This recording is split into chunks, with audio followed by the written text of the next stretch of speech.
Okay, welcome back everyone. What we're going to take a look at here is the Module 3, excuse me, Individual Business Essay Development Assignment number 1. Now, as you may recall, we started this off with the idea you went to creating outlines of what this essay may look like. You did create a draft.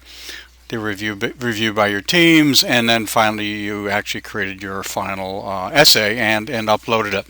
So what I'm going to do now is walk through probably the way to proceed, actually the creating and the writing of this particular critical essay, and give you an example of one way that it could be done. But let's go ahead now and take a look and see what we've got going. Here again is the situation that you had to work with. Again, for this application, you're going to consider that you would consider that you're going to write a critically informative business essay. Again, critically informative is important because it's business oriented. In other words, we're not worried about fluff. We're not worried about emotion. You're not trying to motivate. You're just giving facts. Now, again, these are the three most important concerns that could be faced by a new college freshman. Now, again, these could have been something that you faced, something you saw somebody else face, or something you heard about. Again, that's not the point. It's just that you identified at least three that you thought were important. Now, you were to determine what was the issue, the pitfall, and or the potential problem that most college freshmen, from your point of view, will potentially be faced with. This next thing you needed to do was identify, well, how could they avoid these particular issues? And then finally, what happens if, they succumb to the issue, and how to get out of it? How to make amends, how to deal with it so they can proceed on a steady, successful course of study. Again, you were to write a critically informative business essay. Again, the actions as it states here were the three issues: identify and the required information as presented and requested as I mentioned above, and then finally write this critically informative business essay. So what we're going to do now is we're actually going to go through and take a look at a possible rewrite. Now I'm going to look at it from the three specific parts of a business communique: the opening, the body, and the closing. Now we're going to start in just a moment here with a possible essay opening, and we'll take a look and see what my thought process was, and give you an example of what might be an appropriate one.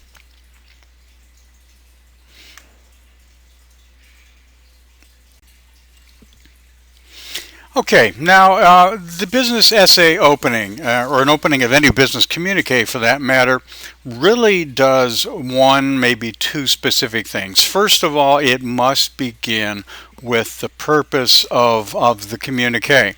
Why is the reader reading this? And additionally, it helps you determine, why am I writing this? So again, that first sentence, that essay statement, if you wish, or that communique topic statement, needs to tell the reader why they are reading this particular document.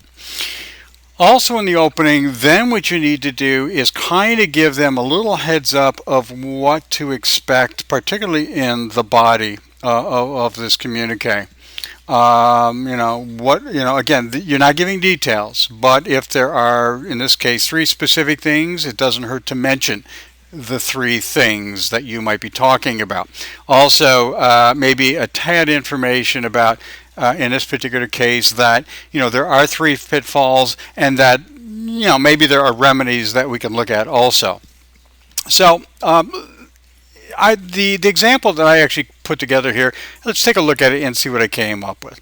Now, the first sentence, as you can see here, the purpose of this essay is to present three pitfalls, and then I have in parentheses, and possible remedies that incoming college freshmen may experience. Now, again, it starts off with the statement, the purpose of this essay. Now, many students think that, oh my gosh, that's way too elementary. Can we do that? Well, certainly you can do that. No one's ever going to criticize you for being, shall we say, blunt and to the point in business writing. They're going to definitely criticize you if you were to start this essay off with, once upon a time when I was a college freshman, there were three things that I had to worry about. We don't care about that. In business, we just want to know the facts. Just tell me what I need to know so I can use it and move on. And again, keep that in mind and you'll be okay. So I tell you there are three pitfalls, and I'm suggesting, there are possible remedies that I'll probably be talking about also. Now, I mentioned specifically what those pitfalls are. In this case, the pitfalls are time management, financial issues, and health concerns. I stated them, and I'm now letting the person know what to expect in the body. And then I actually come out and say with my transition, each will be discussed below. So let's go ahead now and move on into what would be considered the body. And we're going to take a look at each paragraph in particular.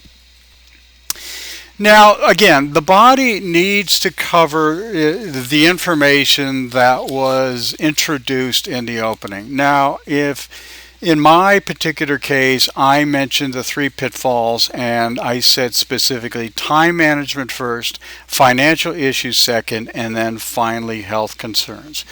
As I mentioned a number of times in class and in individual discussions, team discussions, you need to create a logical flow in the mind of the reader. Now, once I said those three things in that order in the opening, I must present or discuss each of those in that specific order. So let's go ahead and take a look and see what we got here. The first I'm going to talk about is time management. I said it first in the opening, so let's go ahead and talk about it now. So I'm saying, what is it? Time management is a common issue for freshmen. Okay. Generally, it is the first occurrence that they are living away from home. I'm kind of giving a little background, just a pinch. Without parental oversight, freshmen may waste time that should be devoted to schoolwork. Missing classes and homework assignments are typical results. Okay, and then how to avoid it? To avoid this, freshmen can seek assistance from academic advisors and upper level students. Now, I set a pattern up in this first body paragraph. I said, what is the issue? Maybe a tad background. What is an example or what could happen if you fall victim to it, and then how to get out of it. So that's also a logical order that I've created in the mind of the reader. So in the next body paragraph, I have to take a look at the next issue in the same logical pattern. So let's see what we come up with. The next, as I mentioned, was financial issues in the opening. So we're going to talk about financial. Financial issues are not easily recognized by freshmen. They may start the term with a large bank account. Unbridled spending eventually results in significant reductions to this account balance. Okay. To avoid this, the freshman should consider the development of and following a budget for the school year. So again, I state what is the issue, a tad background about it, what happens if you don't pay attention, and then how to get out of it. The third body paragraph. Again, I mentioned in the opening, was health. So let's talk about it. Health concerns are faced by all freshmen. Exercise routines may change. Meal plans allow for unwise dietary selections, and reduction in sleep will run down the immune system. To avoid this, freshmen should pay attention to what their bodies are telling them, the need for exercise and good nutrition and plenty of rest. So, excuse me. Again, as I did, I said, what's the issue? A little background, what can happen, and then how to get out of it. Now you see the pattern has been established. You'll notice in this writing, there's nothing in here that's emotionally driven, nothing to motivate. It's very much kind of blunt. This is what it is, this is what you can do, and this is what you shouldn't do. Again, as I mentioned before in class, it's like the directions on a can of Campbell's soup. 1, open a can. 2, pour contents into saucepan. Again, it doesn't tell you when you open a can, make sure you don't cut your fingers. And then when it says pour into the saucepan, it doesn't say be sure you don't spill all over the stove. No, it gets right to the facts, and that's what I am looking for. Finally, what we have to do now is kind of close this thing up.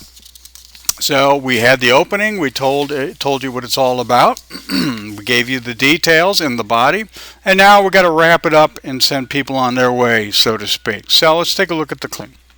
Again, the closing does not, first of all, present any new information. If there is any information that is new, needs to go back into the body and be placed there.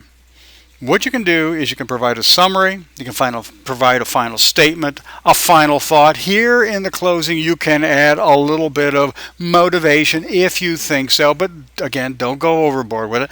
But most of all, you need to have that call for an action, and usually that's the last sentence. Well, I would suggest you use it as the last sentence. Again, the call for action can be implied, meaning you should do something or could do something, or expressed you got to do something, you must do something. Now in this particular case, we really don't have to have an express call for an action. It can be more implied. So let's take a look and see what I came up with as far as an example. Now again, a final closing here. While each college freshman is faced with certain pitfalls, when recognized they can be overcome. Okay, a summary. Very general, and that's all we need. Be aware, plan corrective actions, and the college freshman will survive the first year. Again, that is the call for an action. Again, it's not telling them to do it, but it is suggesting that if they are aware of these issues, if they plan accordingly and figure out how to get out of it if they have a problem, all should be okay that first year. So again, short, sweet, to the point. I guess that's it for now.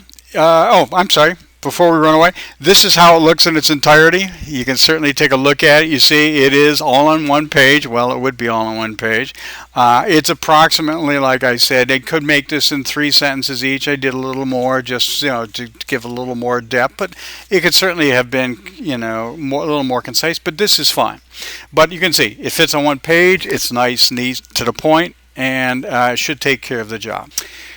So that's about it for this particular exercise. If you review, compare it to what I returned back to you. If you have issues, you want to talk about it, feel free to shoot me an email, and we'll have a talk. Thanks, and talk to you soon. Bye now.